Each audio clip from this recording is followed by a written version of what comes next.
she's one of the most influential women on the planet.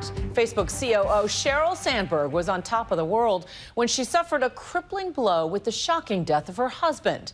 But through her grief, she had an empowering revelation.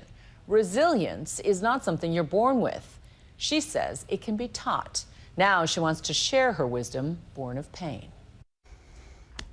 I mean, this is the unimaginable. I walked into a gym and I found Dave, and of course, my fear was that he had died, but I hoped he hadn't.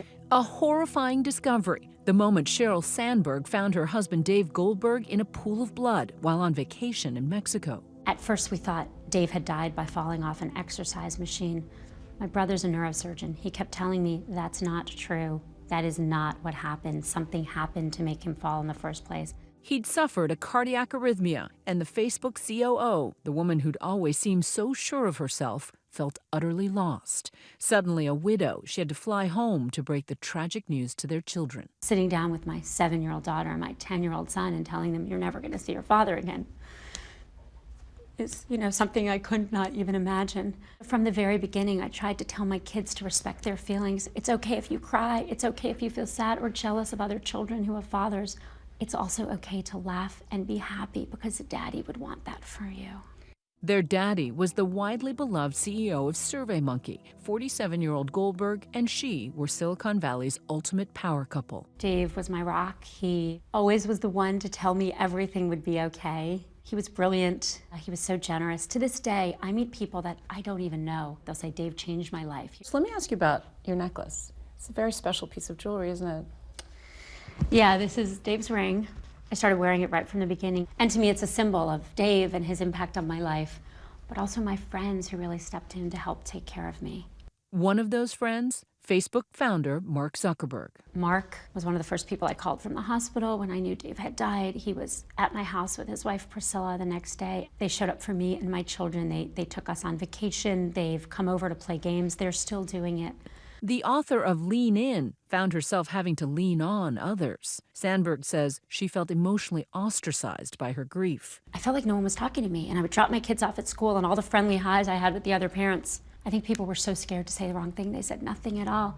It became the elephant in the room, so she decided to share her anguish, as millions of users do, on Facebook. I've gained a more profound understanding of what it is to be a mother, both through the depth of the agony I feel when my children scream and cry, and from the connection my mother has to my pain. The heartbreaking post has garnered nearly 1 million likes and more than 74,000 comments. What was the reaction? It really helped. It broke open the floodgate. People didn't only show support for me, they showed support for other people. And after that post, people started talking to me. That was just the beginning. It's as if the tech executives set out to hack the grieving process, summarized in one piece of advice. A few weeks after Dave died, I was talking to my friend Phil about a father-son activity, but I said to Phil, I want Dave. I want Dave to do this with our children. And Phil said, well, option A is not available, so let's just kick the out of option B. Option B, facing adversity, building resilience, and finding joy. It's not just a book, it's a growing online community support group. You just realize there are all these people who are suffering in silence and in isolation, and I think the post gave people an outlet to connect and build community. Adam Grant is known as the most popular psychology professor at Wharton. His specialty, resilience. Why was Adam the perfect co-author of this book? Well, I didn't turn to Adam to be a co-author. I turned to Adam as a friend. Sandberg says when she returned to Facebook, her legendary confidence was sapped. You're like one of the most powerful women in the world. You're supposed to be the epitome of confidence. It never occurred to me that losing Dave would really trash my self-confidence in all other areas. I was going to work. I could barely get through a meeting without thinking about Dave or crying. How could I do my job? How is that possible? It's actually called secondary loss. They can't focus.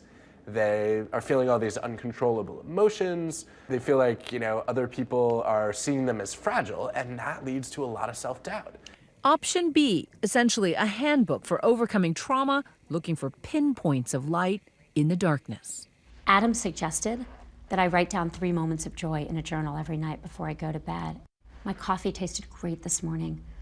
My daughter gave me a hug, spontaneously without being asked. My son told a funny story. Even if those are tiny little moments, even if they're tiny moments of joy in the midst of great grief, you have them. As a psychologist, what do you know about the need to sort of express oneself? There have been hundreds of experiments showing that if you journal about a traumatic event, even just for 15 minutes, not only does your mental health improve, but also your physical health improves. Amidst what feels like unending despair, the key, says Sandberg, is to stop blaming yourself and learn to live life with gratitude. I'm grateful. I do not believe that I ever was grateful for life. I never thought Dave wouldn't grow old, and now I am grateful for every day. Her newfound perspective even making her rethink some of her advice in Lean In, reframing her views on single motherhood and addressing the criticism of privilege.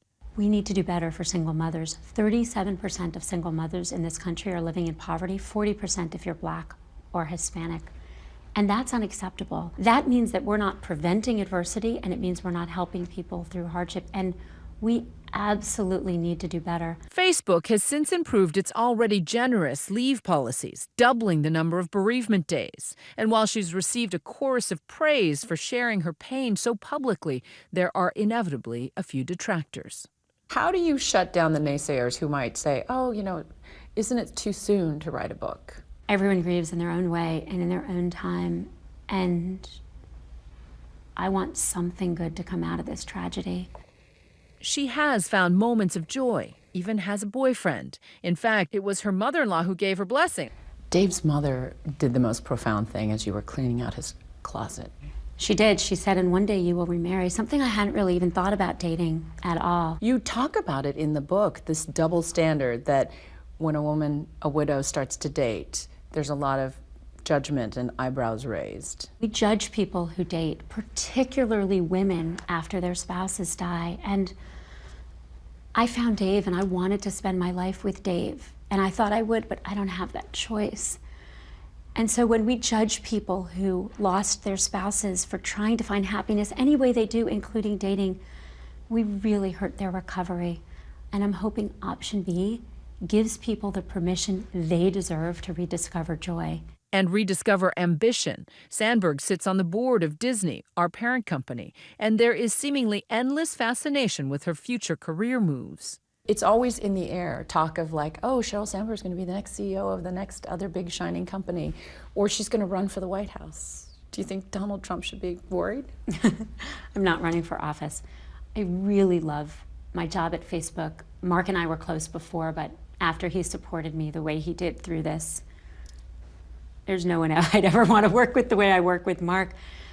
I also, and I know this sounds silly, believe more deeply in Facebook's mission. Facebook, in many ways, is where our memories are now. You wrote about the song from Wicked, the one that says, for good, and it says, because I knew you, I've been changed. Because I knew you, because I knew you, I have been changed for good. I was changed by Dave Goldberg, by the joy of being his wife, by the unbelievable opportunity to have children with him and watch him parent with him for 10 years. And I was changed by his death.